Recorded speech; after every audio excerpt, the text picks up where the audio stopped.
and I have to investigate this again. And Göbekli Tepe was a game changer, but I think it's a game changer for everything. For 25 years, archaeologists dug at Gobekli Tepe thinking they understood the site. Then, artificial intelligence spotted something impossible. The massive stone circles weren't randomly placed. They formed a perfect triangle, planned from the very beginning by people living 11,000 years ago. Scientists are now questioning everything. How did hunter-gatherers master geometry before farming even existed? And why did they bury their masterpiece immediately after building it?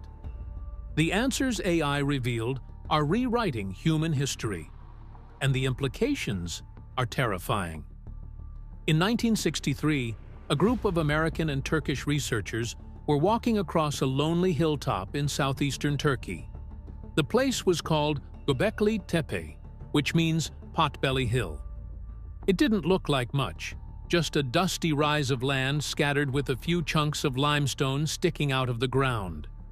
They assumed it was just an abandoned medieval cemetery and moved on. For the next 30 years, the hill was forgotten, sitting quietly above the wide plains of Harran. Then, in 1994, everything changed. A German archaeologist named Klaus Schmidt returned to that same hill. The moment he saw it, something clicked.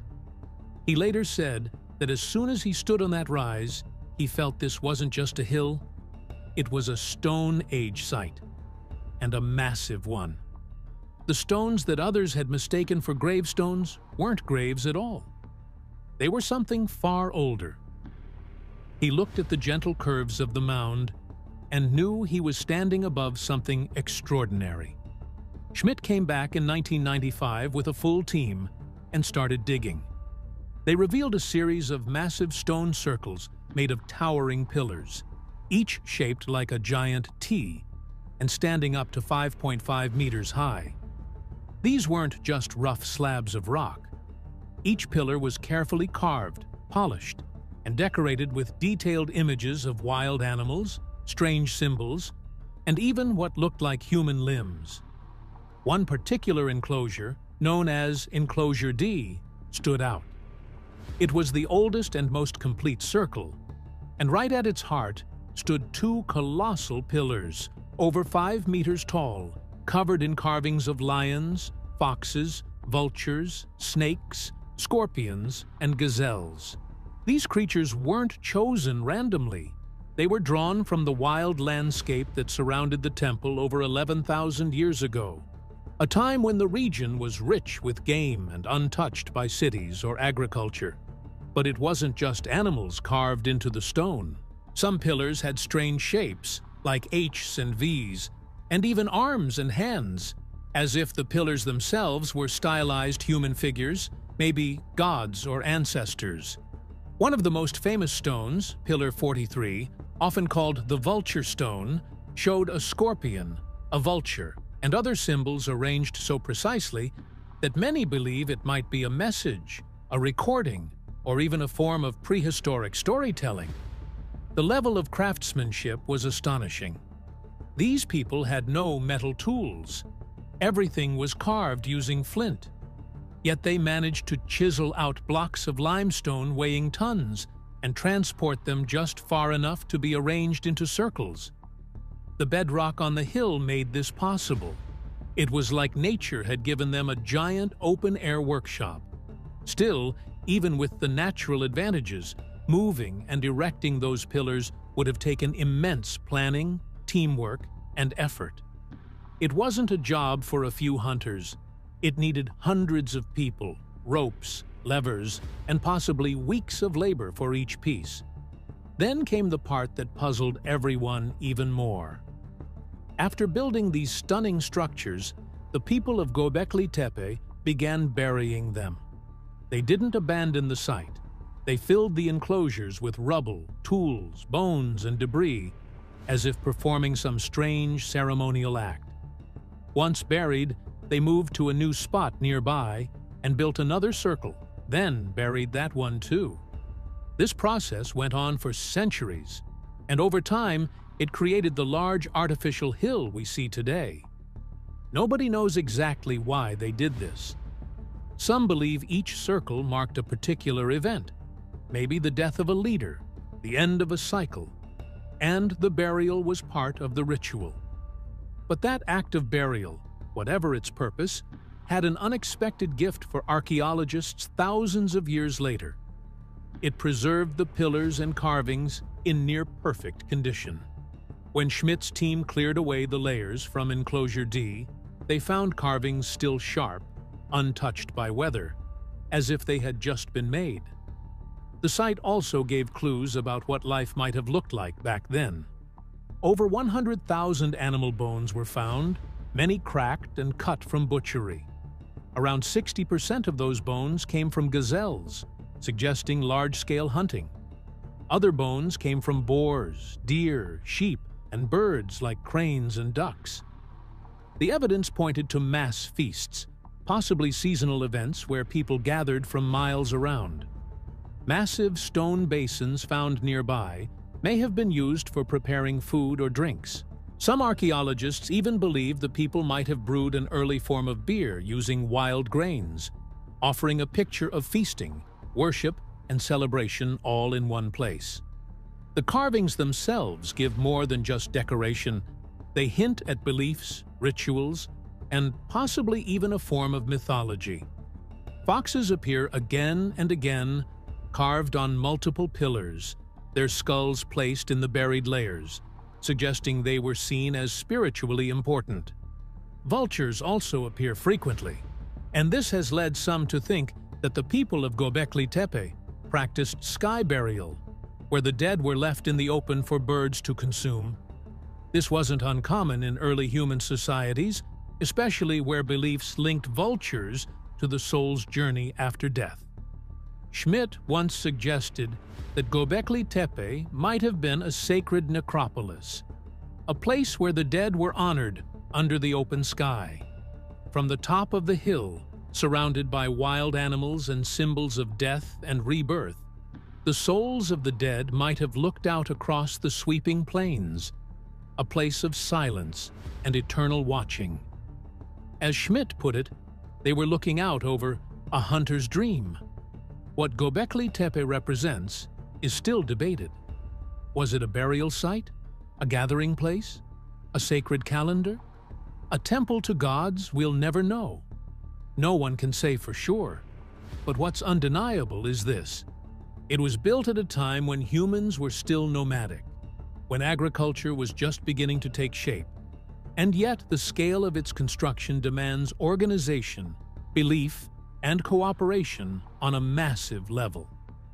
The people behind Gobekli Tepe weren't farmers.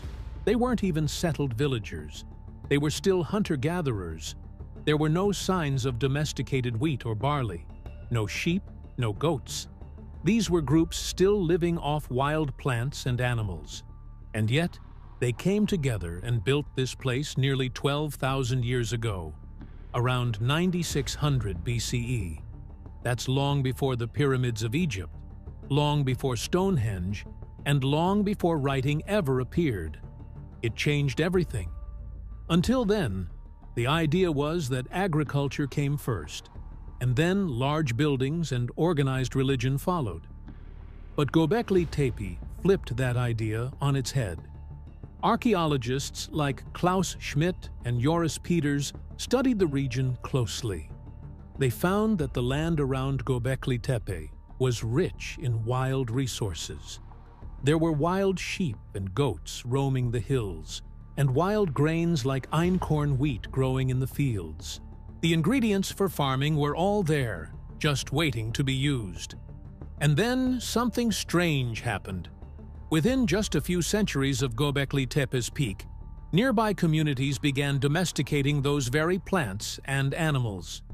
At a site only 20 miles away, genetic testing showed the earliest evidence of domesticated wheat around 8500 BCE. That was only a few hundred years after the great stone pillars of Gobekli Tepe were raised. Herding began soon after too, with early signs of sheep and pig management appearing within 1,000 years. This raised a huge question. What if people didn't start farming first and then build temples? What if they built the temples first and then started farming just to keep those places running?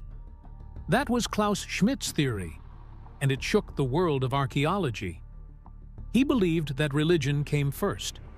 The need to gather, to worship, to create something sacred. Those were the forces that pulled people together. But to bring dozens or even hundreds of workers to one site, to keep them there long enough to carve and move stone, weighing tens of tons, you needed food. You couldn't rely on wild berries and deer forever. People had to start planting grains and managing herds just to make all this possible. In Schmidt's words, the effort to build Gobekli Tepe literally laid the groundwork for civilization. Not everyone agreed. Some researchers suggested there may have been small settlements nearby that haven't yet been discovered. Maybe people were already starting to settle down when they built the site. But even so, the level of organization shown at Gobekli Tepe is something no one expected from hunter-gatherers. They weren't supposed to have specialists or leaders or long-term planning, but clearly they did. The Turkish government recognized how important the discovery was. In 2018, Gobekli Tepe was officially added to the UNESCO World Heritage List. The report described it as one of the first major examples of human-made monumental architecture and a symbol of early creative genius. It also noted that building the site required skilled craftsmen, organized labor, and likely even some kind of hierarchy. The people behind it weren't just surviving anymore. They were experimenting with roles, rituals, and responsibilities. By around 9600 BCE, the world was changing fast. Gobekli Tepe sits right at the edge of that transformation. It's a place where ideas about gods, community, and structure began to take shape. It wasn't just a bunch of stones on a hill, it was a signal that something new had begun. The moment when scattered bands of hunters started becoming something else, something closer to us. In 2020, something unexpected happened. Instead of digging deeper, a team of researchers turned to computers. One of them was Gil Haklay from the Israel Antiquities Authority. Working with Professor Avi Gopher from Tel Aviv University, they used a digital tool designed to spot patterns in architecture, something like a primitive version of AI. They wanted to know if the massive stone circles at Gobekli Tepe were just built randomly over time, or if they were part of something bigger. When the results came in, they were stunned. The three largest enclosures, labeled D, C, and B, were all placed in a way that formed an almost perfect equilateral triangle. This wasn't luck. The chance of three separate structures accidentally aligning like that is practically zero. What they realized was that the builders must have had a plan from the very beginning. They likely used ropes or cords to lay out the triangle on the ground, then placed each enclosure exactly where the corners landed. That means they understood geometry, not just roughly, but with a level of precision that seemed impossible for people living 11,000 years ago. Until then, many believed Gobekli Tepe was built gradually by different groups over hundreds of years, each adding their own ring of stones with no clear connection. But this new discovery flipped that idea on its head. These stone circles weren't just placed wherever the builders felt like it. They were designed to work together as part of a single unified project. It was like uncovering a hidden blueprint that had been buried not in the earth, but in the layout itself. What made this even more remarkable was that it took a computer to see it. The algorithm used by Haklay was based on standard deviation mapping, a way to scan thousands of points and detect shapes like triangles or circles. It wasn't advanced AI in the Hollywood sense, but it did exactly what a good AI assistant should do. It spotted what the human eye had missed. When their findings were published in the Cambridge Archaeological Journal that same year, headlines exploded with a simple but powerful idea that Gobekli Tepe had been decoded by AI. According to Science Daily, the researchers showed that the three huge enclosures, some reaching up to 20 meters wide, were all part of a single construction plan. This kind of organized building had always been thought to come much later, with the rise of cities. But Gobekli Tepe pushed that timeline way back. People in the Stone Age, still technically hunter-gatherers, had figured out how to plan something so massive and build it with coordination that still stuns modern architects. Professor Gopher summed it up simply. The site's design and the quality of the stonework were far beyond what you'd expect from that period. Massive pillars, intricate carvings, and perfect alignments. All of it showed a level of planning no one thought Neolithic people had. These weren't just workers stacking rocks. This was the work of specialists, people who understood measurement, planning, symmetry, and maybe even astronomy. The idea that early humans could stretch ropes across an empty hilltop and mark exact points for a sacred structure seems surreal. And yet, that's exactly what the evidence suggests. The people who built Gobekli Tepe didn't just follow instincts. They followed a vision. This discovery also opened up bigger questions. If these enclosures were aligned geometrically, was it just about structure? Or was it also spiritual? Were they pointing towards something in the sky? Stars, seasons, or sacred directions? That part is still debated. But what's certain now is that this wasn't a chaotic mess of random stone circles. It was a masterpiece of prehistoric design.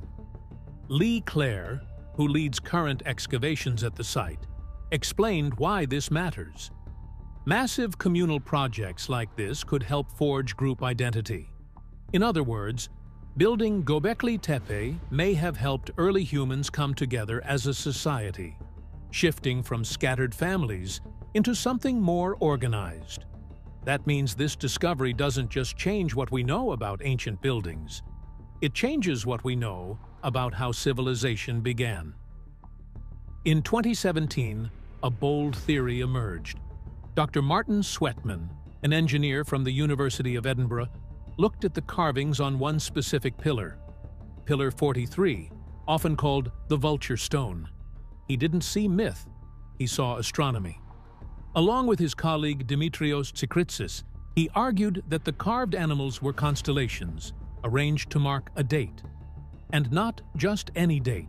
According to their study, the carvings recorded a cosmic disaster, a comet strike around 10,150 BCE, one that may have triggered the sudden freeze known as the Younger Dryas. That cold period lasted from around 10,800 BCE to 9,600 BCE, and some scientists have long suspected that a comet impact could have caused it. Sweatman believed the people at Gobekli Tepe witnessed that event, survived it, and carved it into stone. If true, that would make Pillar 43 the oldest known record of an astronomical catastrophe. And Gobekli Tepe, the world's first observatory. At first, mainstream archaeologists were skeptical. Matching carvings to constellations can be tricky. It's easy to see patterns that aren't really there. And archaeology isn't usually taught with much focus on the stars. But Sweatman didn't stop. He kept digging. And in 2021, another clue came to light. A researcher named Dr. John D. Gordon noticed something odd about the Vulture Stone. There were small V-shaped carvings scattered across the pillar, almost like tallies. Sweatman took a closer look and started counting. He found 12 groups of marks that seemed to match the 12 lunar months. But there was more. 11 extra symbols appeared alongside them, just enough to make a full 365-day year. In other words, this wasn't just a star map. It was a calendar, a lunisolar one, tracking both the moon and the sun. One V was even carved into the neck of a bird, perhaps pointing to a single special day. Sweatman thought it marked the summer solstice. If he was right, then Gobekli Tepe wasn't just a monument. It was a clock, a memory carved in stone, a warning and a guide. Sweatman believed that same bird symbol might represent the summer solstice constellation from 10,850 BCE. Using that clue, he went back over Pillar 43 and also studied Pillar 33 from nearby Enclosure D. The pieces started to fit. He now believes the site marked not only the date of a major comet strike, but also a 27-day meteor shower that followed, possibly the Taurids. This shower still passes Earth today and is thought to be connected to the same comet. In 2024, Sweatman published a detailed paper in the journal Time and Mind, arguing that Gobekli Tepe's carvings form the oldest calendar known to history. If his analysis is correct, then these ancient people tracked the moon's cycles, the sun's path, and major cosmic events, thousands of years before anyone thought such knowledge existed. He believes they even understood precession, the slow wobble of Earth's axis that shifts the stars' positions over thousands of years. That idea is staggering. The Greek astronomer Hipparchus discovered precession around 150 BCE. If Gobekli Tepe's builders knew about it, they were 10,000 years ahead. Of course, not everyone agrees. Some archaeologists argue that we simply don't have enough evidence. Without written explanations, how can we be sure the carvings mean what Sweatman says? Maybe the images are symbolic. Maybe they're spiritual. Maybe we're reading too much into them. But the theory refuses to fade. In 2024, even ArtNet News published an article asking if the vulture stone might be the earliest lunisolar calendar ever found. Other researchers have proposed different star alignments at the site, some pointing to Sirius or other bright stars, all suggesting that Gobekli Tepe's builders were watching the sky carefully. Whether these people were driven by fear or faith, something pushed them to carve these patterns into stone. Sweatman believes the comet impact was such a defining event that it gave birth to a new religion, a new way of seeing the world. He says this might even explain the rise of temples and organized belief systems. For him, Gobekli Tepe's story is a cosmic one, a story of survival, a story of memory, a story where people looked up, saw disaster, and decided never to forget it. The stone carvings endured for thousands of years. Long after the builders were gone, the pillars stood, silent, strange, and waiting to be read. If Sweatman is right, they tell us that the first astronomers weren't Greeks or Babylonians. They were hunter-gatherers, huddled under ancient skies, watching fire fall from the heavens. They recorded what they saw not with paper or clay, but with chiseled stone.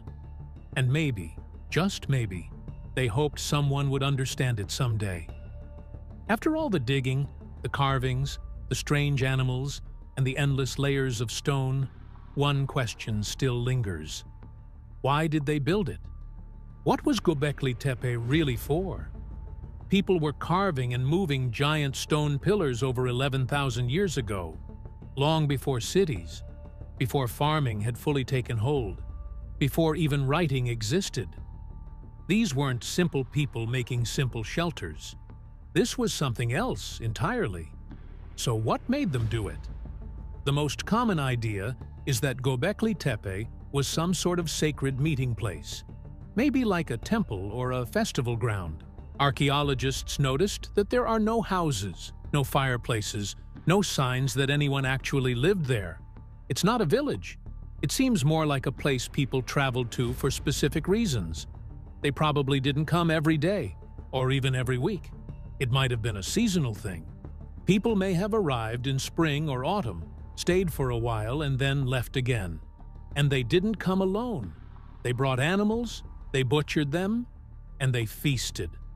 Thousands of animal bones were found all over the site. Gazelles, boars, birds, enough to show that these weren't quiet gatherings. These were massive events. Some believe different groups gathered there, clans from across the region, who didn't live together but shared beliefs. Each circle of pillars could belong to one of these groups. One might have mostly fox carvings, another filled with boars or vultures, almost like a totem system. It's possible each group had its own spirit animal, and Gobekli Tepe was the one place where everyone came together under the same spiritual sky. The idea is that it helped bind people, gave them a reason to cooperate, to form early community ties before real cities ever existed. The man who led the main excavations, Klaus Schmidt, believed something even bigger. He thought Gobekli Tepe was the world's first temple, a place built not for people to live in, but for people to connect with gods or spirits. Those tall, T-shaped pillars weren't just abstract. Some have human arms carved along their sides, like they were meant to be bodies, big, stylized, headless bodies. That made Schmidt wonder if the pillars were actually representations of mythic ancestors or spiritual figures. The hilltop location supports this idea. You can see the whole horizon from up there. It feels like a place meant to be closer to the heavens. And there's no sign of farming, cooking, or sleeping anywhere near the main enclosures. Everything points to ritual, not routine life. What makes it even more haunting is what they found in 2017. A team led by researcher Julia Gresky discovered fragments of 3 human skulls. But these weren't just buried and forgotten. They had been carved.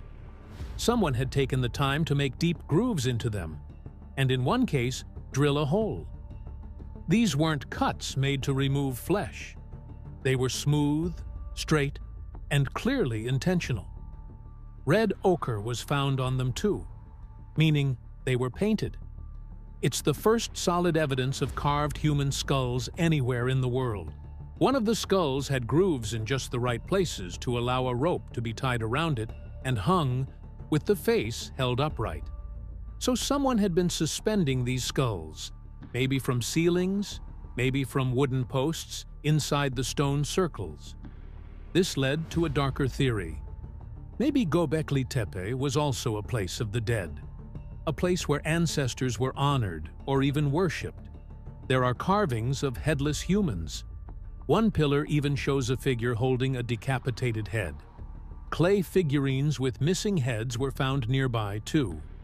All of this points toward a strange cult, something focused on the power of the skull. The people might have believed the spirit of a person lived inside the head, and that by keeping the skull close, they could access its power. Whether it was about remembering ancestors, protecting the living, or displaying enemies as trophies, we don't know. But it adds a shadowy layer to the story. Suddenly, you can picture a priest or a shaman walking through those ancient stones with skulls hanging beside them, whispering to the dead or calling down some ancient spirit. This theory fits into another idea that emerged over time. Maybe Gobekli Tepe wasn't just about humans, but also animals. All across the site, animals are carved into the stones. Some are predators, others are scavengers. Snakes, scorpions, vultures, foxes. The variety is overwhelming. Some archaeologists think these animals weren't random decorations. They might represent different spirits or forces of nature. In many tribal cultures, certain animals are seen as guides between the living and the dead. Snakes shed their skin and are reborn. Vultures consume the dead and clean the world. Scorpions are dangerous, but powerful. If the people at Gobekli Tepe believed the world was full of spirits living inside animals, then these carvings weren't just art.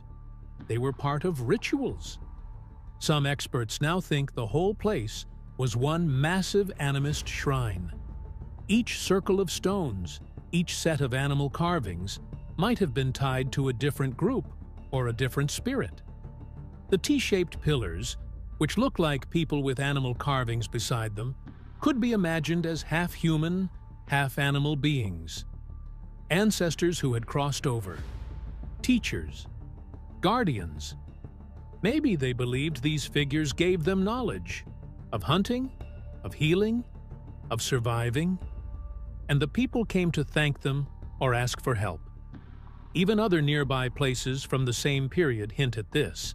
A site called Nevaluchori, not far from Gobekli Tepe, had smaller pillars like this inside people's homes, almost like personal shrines.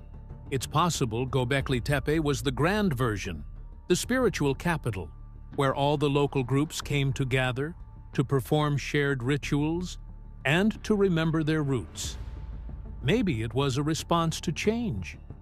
As people began to settle down and the old hunter-gatherer ways began to fade, they needed something to hold them together. Something that reminded them who they were. Something older than writing, older than farming. Something built in stone and spirit.